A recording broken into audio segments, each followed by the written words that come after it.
Bueno, hoy arrancamos con la ley 6380/19. Esta ley entró a regir a partir del 1 de enero del 2020.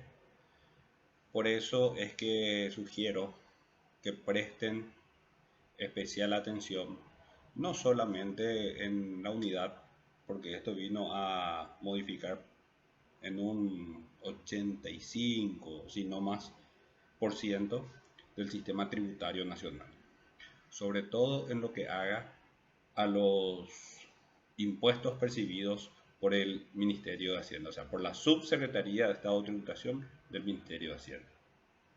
Y a través de tales modificaciones, indirectamente a las demás dependencias tributarias a nivel nacional.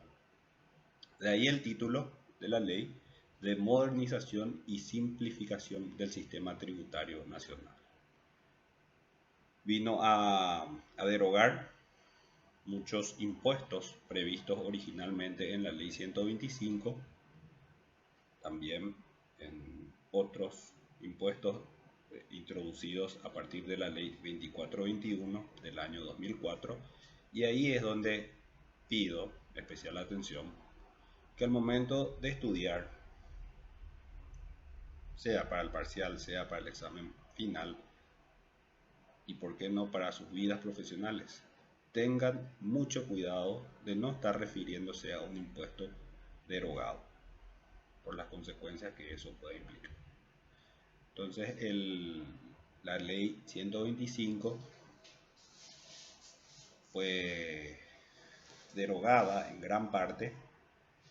Se mantiene, sí, lo que habíamos visto en unidades anteriores, como ser el libro quinto, las disposiciones generales, y también el libro segundo que vemos en otra unidad.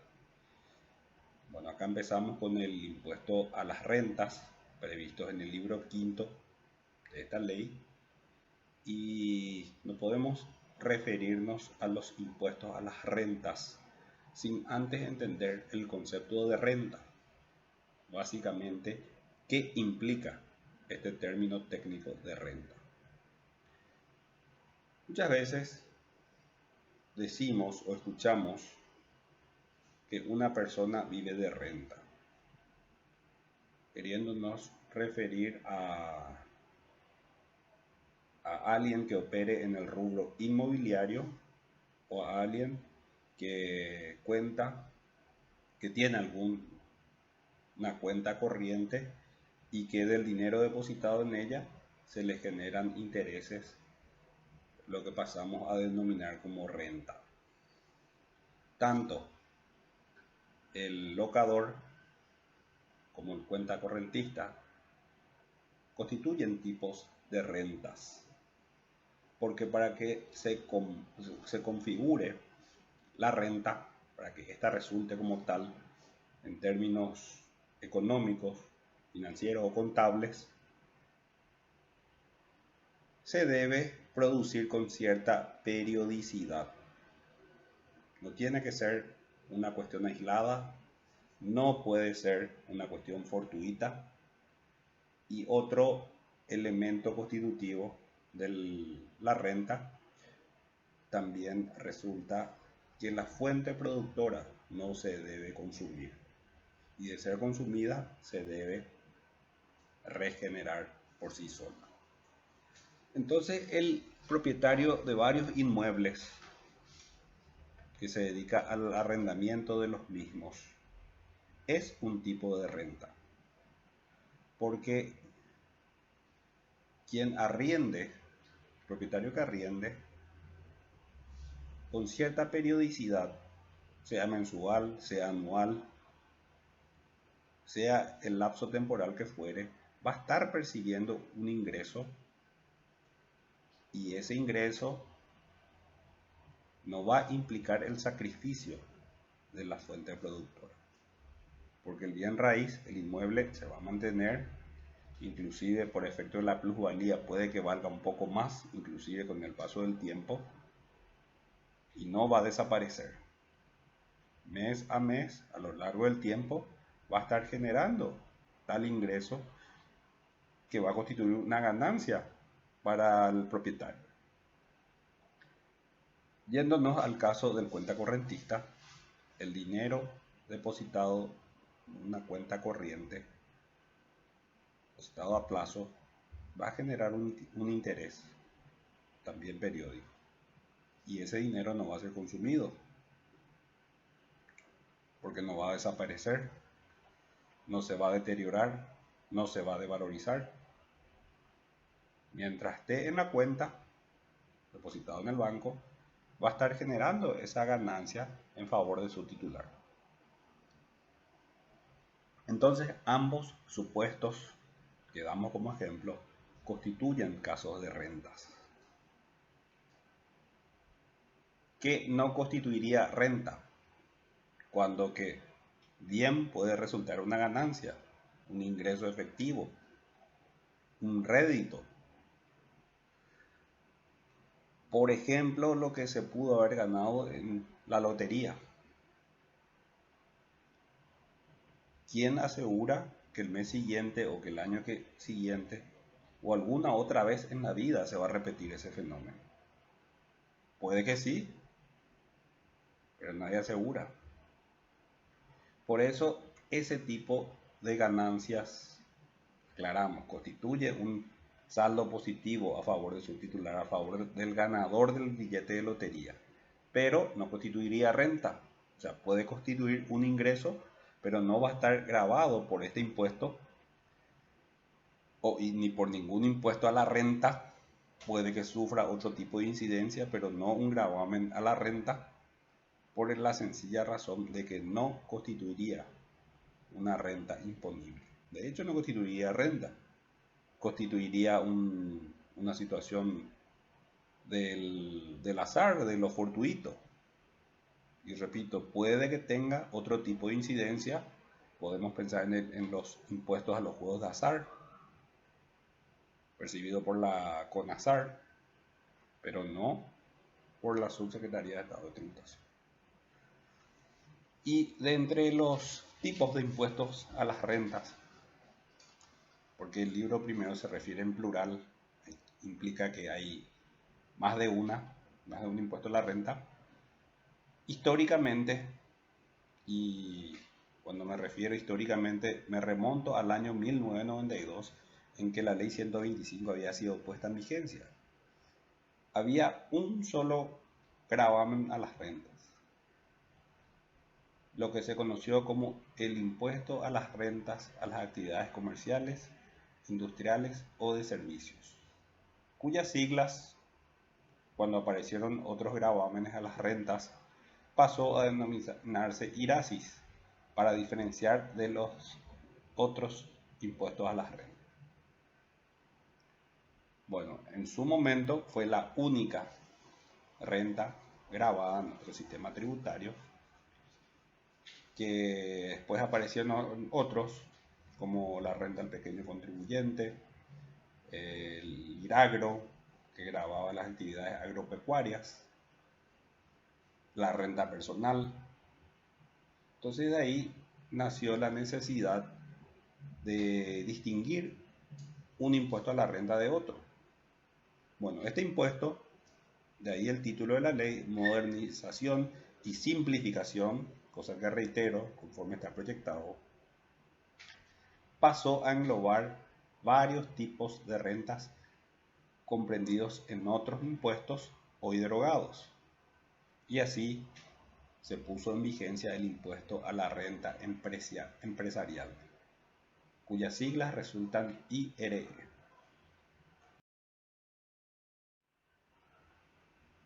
Así se crea este impuesto, el impuesto a la renta empresarial, como citamos, que grava todas las rentas que resulten de actividades económicas, sean estas primarias o secundarias, incluso terciarias, lo que también englobaría a las rentas agropecuarias, comerciales, industriales o de servicios, pero, declara la ley, excluye de su incidencia a los impuestos a la renta personal. Entonces podemos considerar que es un tipo de renta impersonal, ya que en la actualidad el impuesto a la renta personal resulta un impuesto aislado y de tratamiento tributario distinto. Acá lo importante es aclarar que no están grabadas las actividades citadas. Lo que resultan grabadas son las rentas provenientes de tales actividades. Así también resultan afectadas por el impuesto las rentas que generan los bienes, los derechos, las obligaciones, así como todo acto disposorio de estos, que a la vez permitan un incremento patrimonial. Acá podríamos citar, por ejemplo, el arrendamiento, las operaciones de leasing sobre determinados bienes, pueden perfectamente generar renta agravada. Pasamos a analizar quiénes resultarían contribuyentes del impuesto a la renta empresarial. También resultan contribuyentes del impuesto todo tipo de sociedades. Sociedades simples, sociedades anónimas, sociedades de responsabilidad limitada, la que fuere, sin importar la forma de constitución, automáticamente pasan a ser grabadas. Otra novedad dentro de la categoría contribuyente resultan los consorcios, que los consorcios normalmente en nuestro país se forman para emprendimiento de obras públicas. Normalmente operan en ese, ya sean obras públicas o en calidad de proveedores del Estado, que para consorciarse se tienen que asociar por lo menos dos personas jurídicas. Por ejemplo, dos sociedades anónimas o dos sociedades de responsabilidad limitadas, que una pone un capital, otra pone el otro porcentaje, o algún tipo de producto, puede ser maquinaria, pueden ser otros tipos de bienes, pueden ser algún tipo de servicio, pero de la combinación de ambas sociedades realizan como si fueran un sujeto independiente al tipo societario. Entonces los consorcios que participan de obras públicas pasan a ser contribuyentes y las firmas que consorciadas pasan a ser responsables solidarios por las obligaciones tributarias que emerjan respecto al consorcio. También son contribuyentes, conforme al numeral 4, las asociaciones, corporaciones, fundaciones, cooperativas y mutuales. Las estructuras jurídicas transparentes, conforme a las formas y condiciones establecidas en el presente capítulo. Las empresas públicas, los entes autárquicos, entidades centralizadas y sociedades de economía mixta. O sea, tenemos que comprender que cuando interviene el Estado, ya sea en forma aislada o ya sea con participación de capital privado, no constituye una causal de exoneración para este impuesto a la renta empresarial. Igual, el Estado pasa a ser contribuyente cuando cumpla algún tipo de actividad gravada. Podemos citar como ejemplo la ANDE, que es una empresa enteramente pública que se encarga del suministro de energía eléctrica, y ahí está realizando un tipo de actividad comercial. Está vendiendo al usuario el suministro de energía eléctrica, y por ese servicio público, entre paréntesis, cobra un precio público y con ese precio público obtiene ganancia, lo que pasa a constituir una renta incidida por este impuesto. Es un ejemplo de cómo el Estado también resulta afectado por este impuesto. Las sucursales o las agencias de distintos organismos, ya sean domiciliadas en el país o en el extranjero, suponiendo que la casa matriz esté en el extranjero, tributan de manera independiente. O sea, cada sucursal tributa como si fuese un contribuyente aislado. Repito, eso ya sea que la casa matriz se encuentre internamente o resulte en el exterior.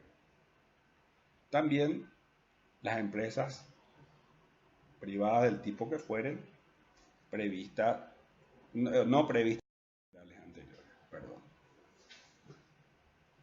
de la empresa unipersonal, ya hablamos, y de entre las actividades incluidas como afectadas por impuestos, resultan también las actividades agropecuarias, industriales, forestales, mineras, pesqueras y otras de naturaleza extractiva.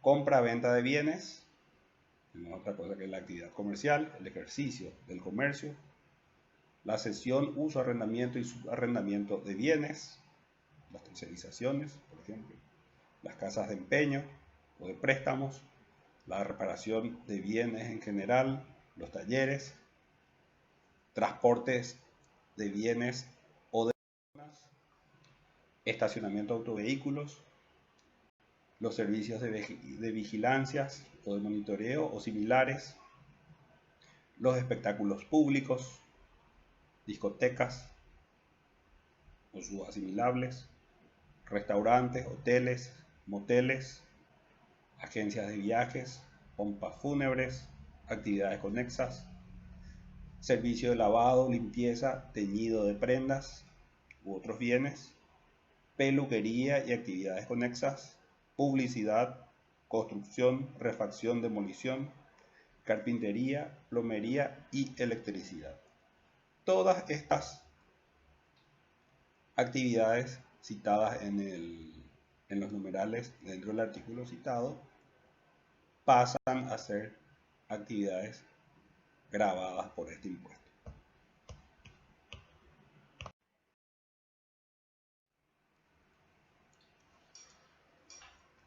Bueno, seguimos con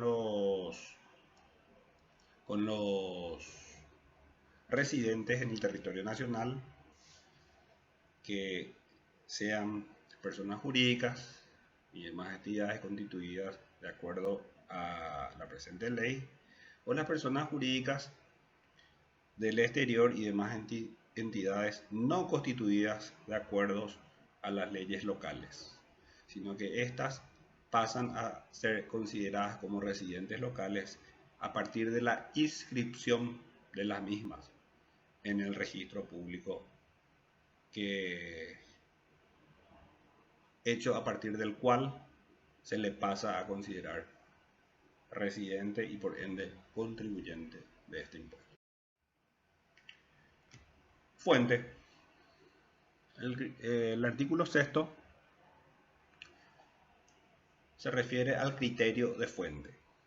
Antes de pasar al análisis del artículo, me gustaría desarrollar los tres criterios de imponibilidad prevista en la doctrina. Parte con el criterio de nacionalidad, sigue el criterio de domicilio y también está previsto el criterio de fuente. Cada sistema tributario adopta cada forma en la que va a regular a los contribuyentes. Empezamos con el primero de los citados, con el criterio de nacionalidad, por el cual ese sistema tributario le sigue al contribuyente a donde vaya. No importa que éste trascienda la frontera propia de su país, de donde es nacional, para pasar a realizar una actividad grabada en otro país.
Bueno, perdón, se me interrumpió.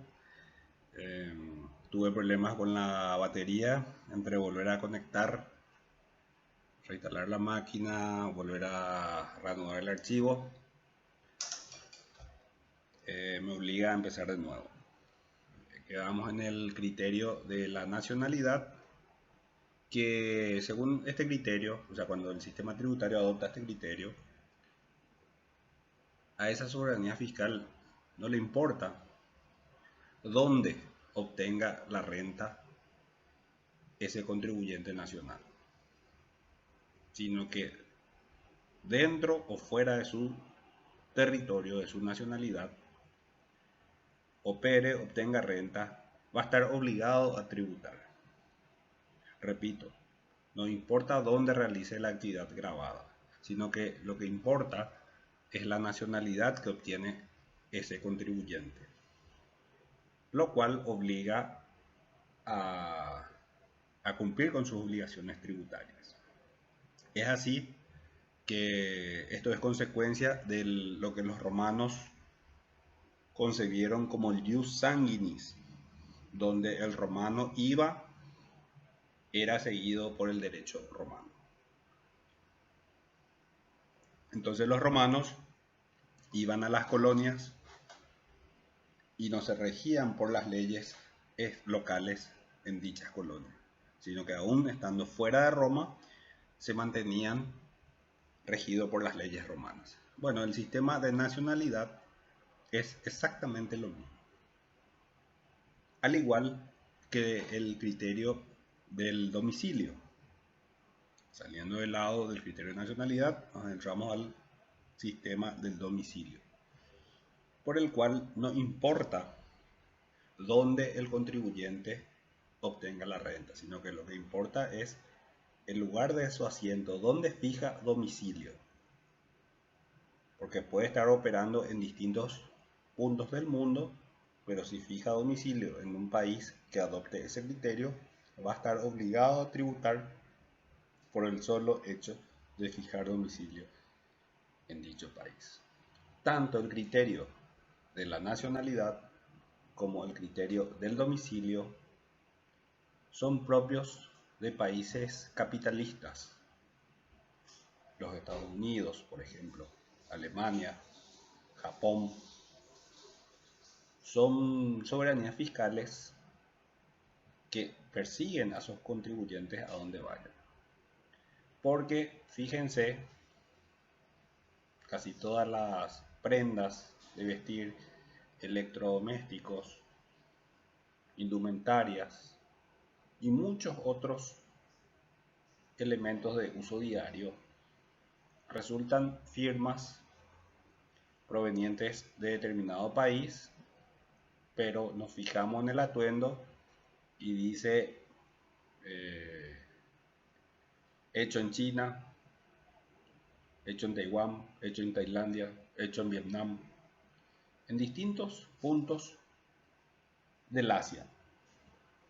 Y sin embargo, sabemos que esas son firmas o americanas o alemanas o de otros países donde no precisamente son elaboradas. Como la tendencia a nivel mundial es optimizar las ganancias, y si esas firmas van a seguir produciendo en sus países,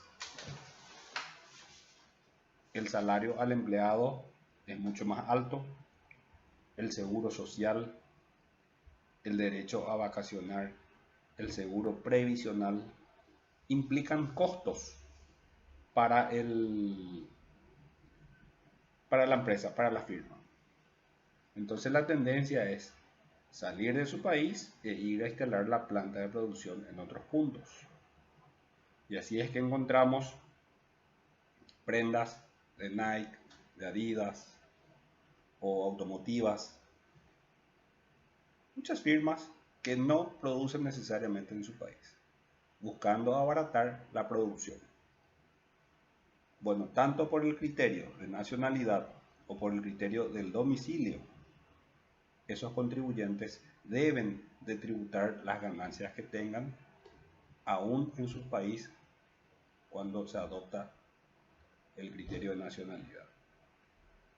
Entonces, la marca Nike, que salió a producir y tiene la planta en China, y de China vende a todo el mundo, esa firma igual debe tributar también en los Estados Unidos, independientemente a que tribute o no ya en China. Eso al criterio de nacionalidad no le importa, y eso puede generar un supuesto de doble imposición.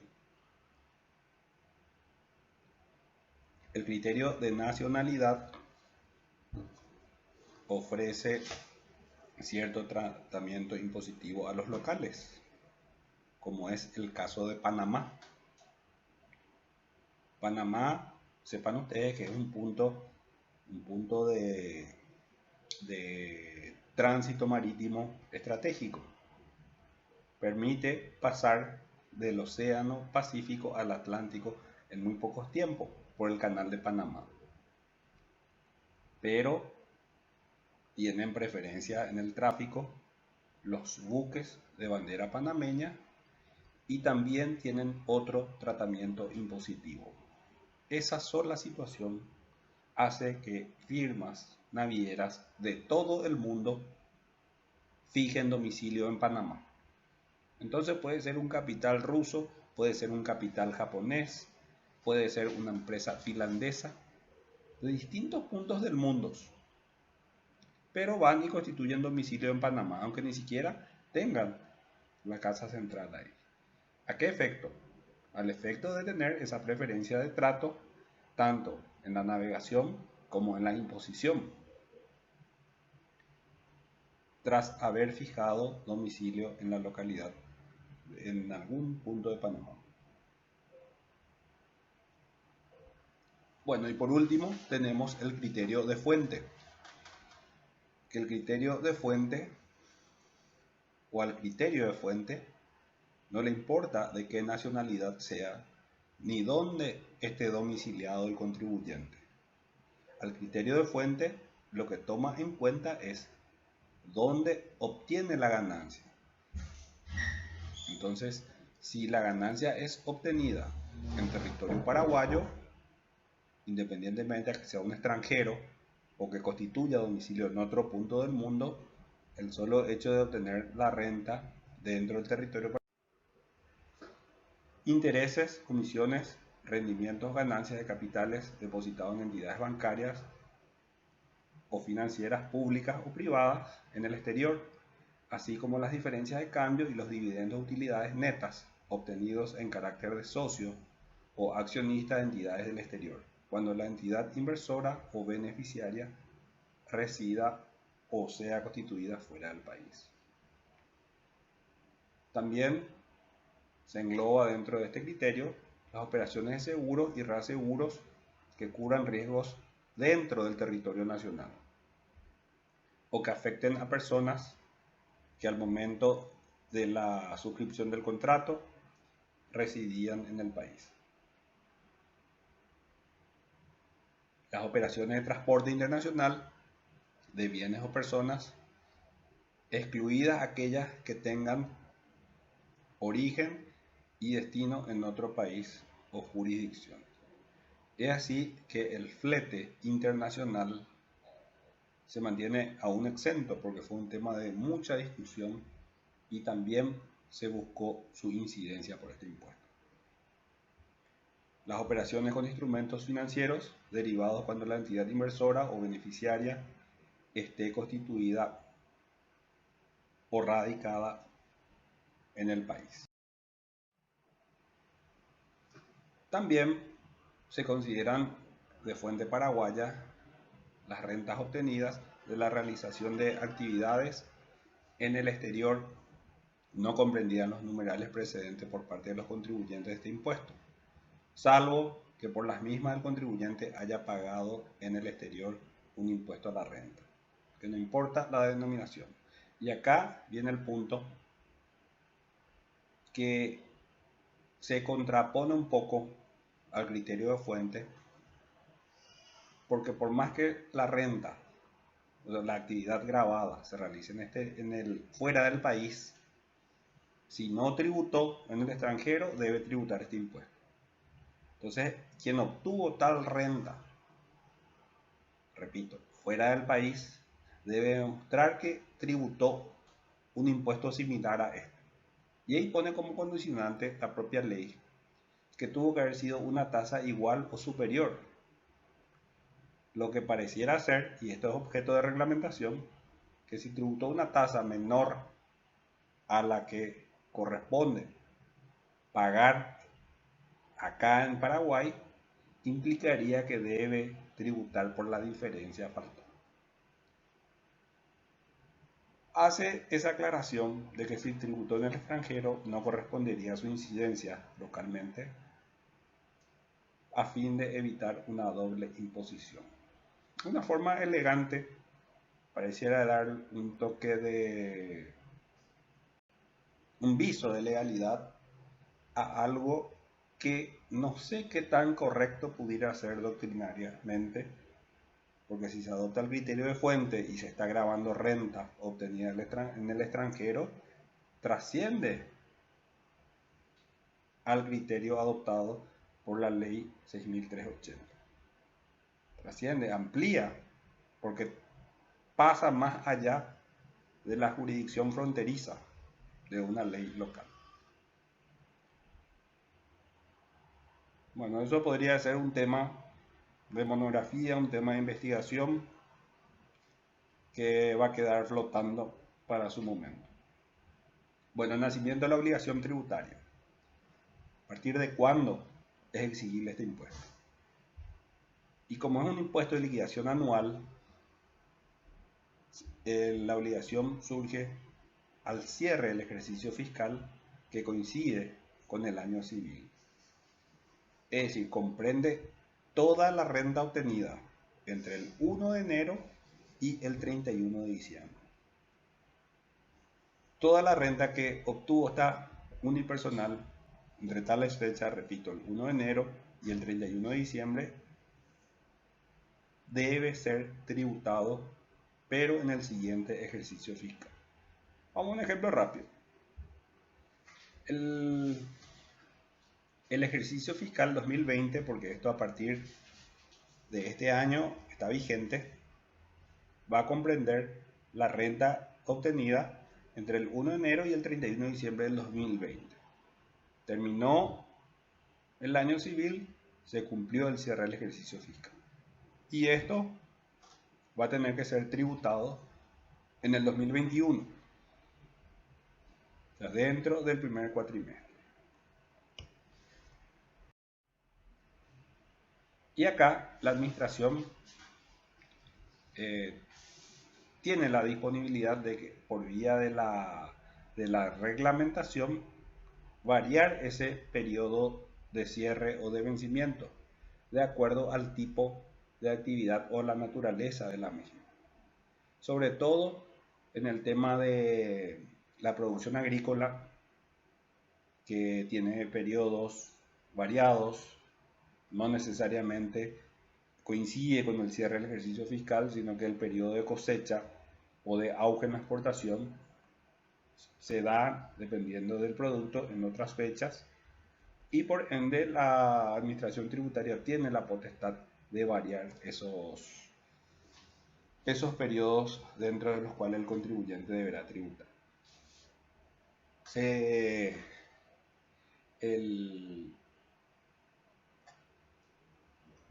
El impuesto a la renta empresarial, como todo impuesto a la renta, es resultado de un balance contable. Y al efecto se debe determinar, primer punto, la renta bruta.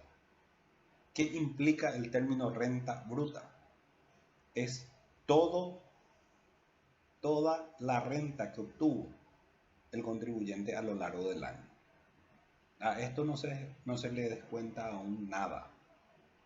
Como el propio nombre indica, es el ingreso bruto o total, si así preferimos llamar. Se obtiene con una fórmula que el propio artículo 8 nos da. Es el total de ingresos menos el costo. Es cuánto ingresó Y a eso hay que descontar o hay que restar cuánto costó obtener esa ganancia. Y así resulta para el caso de actividades generales. Cuando resultan operaciones de enajenaciones o de prestación de servicios, hay otra fórmula que también está prevista en el artículo octavo, cuando es el total de ventas menos el costo. Y ahí es cuánto le costó al comerciante el producto o cumplir con ese servicio o producir ese producto si no fue objeto de una compra. Esto se referiría, por ejemplo, a una actividad industrial. Y de ese resultado se obtiene la venta bruta para tales posibles actividades. Todas estas operaciones que vimos para obtener la renta bruta tienen que estar debidamente documentadas. Repito, esto es el resultado de un balance. Y en el balance se dan los asientos contables. Y cada asiento tiene que estar respaldado con la factura o con la declaración jurada correspondiente. Sepan ustedes que en los balances se utilizan los libros contables. Libro diario, libro mayor. Y en los mismos se van registrando cada una de las operaciones a lo largo del año. Entonces, al cierre del ejercicio fiscal, el propio balance se utiliza y de ahí se obtienen todos estos valores. No solamente deben estar documentados, tienen que ser gastos reales, porque muchas veces, a fin de abultar los costos, se declaran en el balance gastos que no fueron cumplidos o gastos que no tuvieron relación con la actividad grabada. Un típico ejemplo es que en la empresa, vamos a tomar como ejemplo una empresa que se dedica a la actividad comercial, que es una sociedad anónima. En el balance de la empresa se declara el mantenimiento del vehículo de la esposa del presidente del directorio. La esposa del presidente del directorio, si bien es cierto es cónyuge, no forma parte de la actividad. O sea, no opera en favor de la misma para que la obtenga renta. Por ende, incluir los gastos del mantenimiento del vehículo o del seguro médico de esta persona que nada tiene que ver con la firma o con la actividad grabada, no resultaría un gasto deducible. Y eso podría implicar alguna situación de infracción.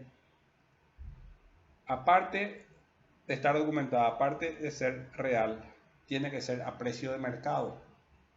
Si se va a incluir mantenimiento de vehículos, se ve la naturaleza del bien. ¿De qué tipo de vehículo es?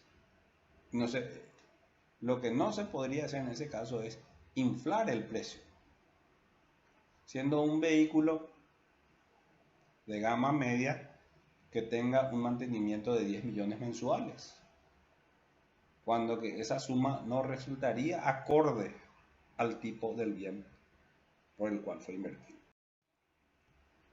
La renta neta.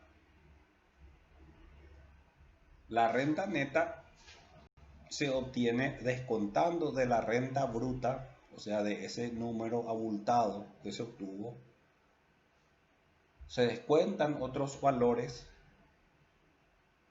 para asincerar más la tributación y finalmente se tributa sobre la renta neta.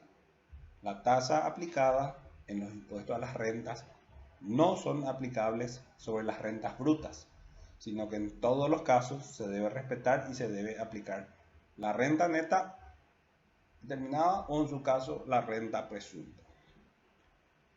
¿Qué gastos resultan deducibles de la renta bruta para obtener la renta neta? Los necesarios para obtener y mantener la fuente productora. Ejemplo, una heladería necesita frío. Por ende, la adquisición de un congelador o el pago de energía eléctrica mensual son gastos necesarios, que no solamente van a ayudar a obtener, sino que a mantener esa renta. Y así resultarían gastos deducibles. O sea, aparte de lo que implicó para el caso del helado, obtener el azúcar y obtener la leche y obtener el saborizante, menos el costo, a esto, para obtener la renta bruta, para obtener la renta neta, a ese valor habría que descontarle nuevamente pago de personal, salario del personal, consumo de energía eléctrica, adquisición de electrodomésticos necesarios para el efecto. ¿Qué tipo de electrodomésticos? Bicicooler, congelador, dispenser. No se podría estar incluyendo, por ejemplo, un microondas, porque con un microondas no se obtiene un helado y no es necesario para mantener la actividad grabada, por ende sería no deducible. Se mantiene la regla de que debe ser una erogación real, tiene que haber sido efectivamente declarada en la contabilidad e incluida como activo, por ende también debe estar documentado y no puede ser a valores superiores al medio de plazo. Las pérdidas fiscales.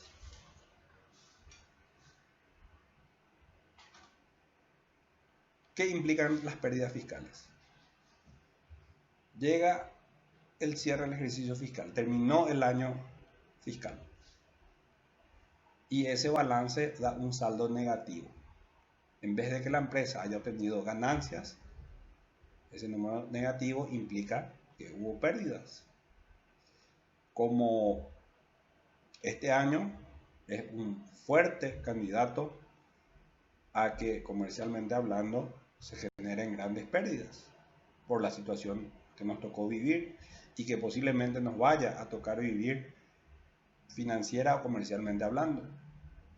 Entonces llega fin de año y la contabilidad revela que en vez de haber ganancias, se dieron pérdidas. Bueno, en ese caso, al no haber ganancias, no se debería de estar tributando este impuesto, porque esto grava a las rentas, se entiende, las ganancias, y no a las pérdidas. En este punto se pueden tales pérdidas deducir hasta un 20%, no más que eso. Y si queda un saldo, entonces esa pérdida fiscal se puede ir acumulando para periodos fiscales posteriores. Entonces así se le va tolerando al contribuyente que tales pérdidas puedan ser objeto de compensación hasta 5 ejercicios fiscales posteriores a partir del que se produjo. Entonces, si este 2020 resulta comercialmente tan malo, en el 2021 el contribuyente del impuesto a la renta empresarial podría deducir el 20% de esas pérdidas y todavía guardar, si fue tan grande la pérdida, hasta 4 ejercicios fiscales más. La renta neta presunta. Recuerden que dentro de la determinación tributaria habíamos visto en la que el propio contribuyente declara y declara sobre base cierta, o sea, tiene respaldo documental. También habíamos visto la renta presunta en la que el contribuyente no tiene respaldo alguno. Acá la ley se refiere a la renta neta presunta. Es un sistema por el cual, a fin de evitar realizar ese cálculo contable de renta bruta, renta neta, costos, ingresos, directamente se toma como valor fijo el 30% del valor de la venta. Y sobre ese valor se aplica directamente la tasa que vemos más adelante de cuánto es. No exime a documentar al contribuyente, sino que lo que busca es facilitar, porque hay muchas operaciones, como de repente puede hacer la ganadería, que cuesta documentar cuánto costó hacer la alambrada, el cerco, o la pastura, o una vez que se hizo la pastura, cuánto costó mantener esa pastura. En el campo es muy difícil obtener facturas por tales servicios prestados. Entonces, como la naturaleza de la actividad grabada dificulta ya de por sí instrumentar esos gastos, pero son gastos reales, la ley contempló la posibilidad de que se adopte ese método presunto. Eso ya queda a criterio del contribuyente optar por el método presunto o por el método cierto o real. La tasa. La tasa del impuesto es del 10%, y esto por favor grábense muy bien, sobre la renta neta. Hay que tener en cuenta que el IRASIS en sus inicios tuvo una tasa del 30% sobre la renta neta. Entre los años 1992 y el año 2004, el impuesto a la renta de la actividad comercial, industrial o de servicio se tributaba sobre el 30% de la renta. Entre el año 2005, el ejercicio fiscal 2005 tributó sobre la tasa del 20%, y del 2006 hasta el 2019 se tributó sobre la tasa del 10%. Fíjense, un fenómeno bastante atípico donde la tributación decreció del 30 al 10%. Acá se mantuvo ese criterio de que la renta empresarial grabará el 10% de las operaciones que resulten incididas. Las documentaciones se rigen, como esto opera a través del crédito y del débito fiscal, porque así se estima contablemente, así se calcula este impuesto.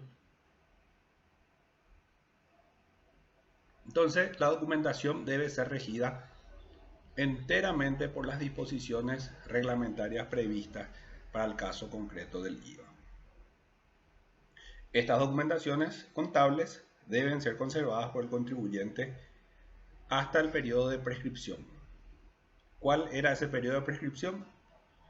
5 años después de haber sido pagado el impuesto. Anticipos y retenciones. Este impuesto contempla anticipos. ¿Qué constituyen los anticipos? Como el nombre indica, y como muchas veces el patrón le anticipa el salario al trabajador, ¿qué ocurre en ese fenómeno donde el trabajador percibe su anticipo?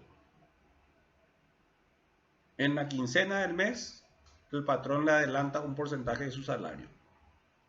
Como el nombre indica, anticipo, le está adelantando parte de lo que el trabajador va a tener que cobrar cumplido el mes, suponiendo que sea un trabajador mensualero.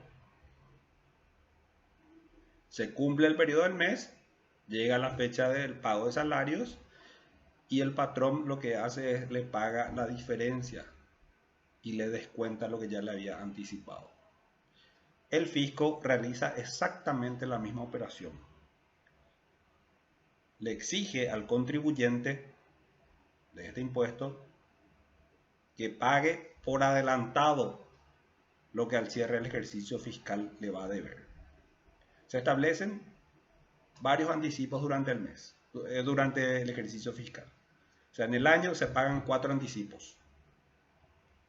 Y tales anticipos ya son pagos a cuenta futura. Pero se da la situación, en la lámina anterior vimos a las pérdidas fiscales. Puede que el contribuyente esté pagando los anticipos, o sea, va a estar pagando algo sobre lo que no va a deber. Y en ese caso, si paga de más, ese pago en demasía o en exceso va a constituir un crédito fiscal que el contribuyente va a trasladar a siguientes ejercicios fiscales para deducir el pago del impuesto. Las retenciones constituyen sistema de asegurar que el fisco va a recaudar. Se da sobre todo en los grandes contribuyentes, aquellas empresas que tienen mucho movimiento comercial y por ende un balance bastante activo. Entonces la ley a estos contribuyentes específicos le exige que le retenga parte de lo que le correspondería tributar a los proveedores de la misma. Le paga el costo del servicio, pero ya le retiene, o sea, ya le descuenta de ese pago lo que va a estar pagando en concepto de impuestos. No el contribuyente, sino que lo que va a corresponder que tribute sus proveedores o sus prestadores de servicios. Y al realizar esa operación, le entrega un certificado de retención. Con ese certificado de retención, el proveedor o el prestador de servicio que ya le fue retenido el IVA, nunca se le retiene todo, se le retiene un porcentaje, normalmente del 30%, declara contablemente y eso le sirve también como un crédito fiscal. Pasamos a ver las exoneraciones, que este punto, para no ser tan cansador y no estar leyendo todos los numerales o los literales, dejaría a cargo de ustedes que lean en la proyección. Pero con esto termina el punto que la unidad que trata sobre el impuesto a la renta empresarial, y aquí se establecen a todas las situaciones o a todos los sujetos que puedan eventualmente resultar exentos por este impuesto. Bueno, con esto terminamos la unidad y nos vemos en la unidad venidera.